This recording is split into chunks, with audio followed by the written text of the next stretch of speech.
रायगड लोकसभा निवडणूक प्रचारातील रंगत आता वाढत चालली आहे। रायगडचे मवियाचे उमेदवार अनंत गीतेंना मंत्री आदिती तटकरे यांनी सवाल विचारलेत। रायगडमधील जनतेवर संकट आली तेव्हा गीते कुठे होते? निसर्ग, तौक्ते चक्रीवादळ, महापूर, कोविड सारखं संकट आलं तेव्हा कुठे होता? एका पराभवानं आपल्या संपूर्ण मतदारसंघाकडे दुर्लक्ष करणारा खासदार आपल्याला नको, असा हल्लाबोल आदिती तटकरे यांनी गीतेंवर केला आहे।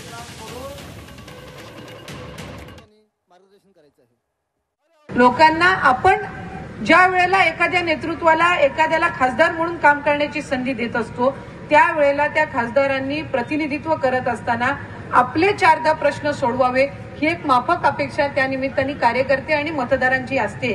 निसर्ग चक्रीवादळ आलं, तौक्ते चक्रीवादळ आलं, कोविड सारखं संकट आलं, महाडमध्ये महापूर आला, चिपळूणमध्ये महापूर आला, त्यावेळेला एका पराभवाने आपल्या संपूर्ण मतदारसंघाकडे दुर्लक्ष करणारा उमेदवार हा आपल्याला नको आहे।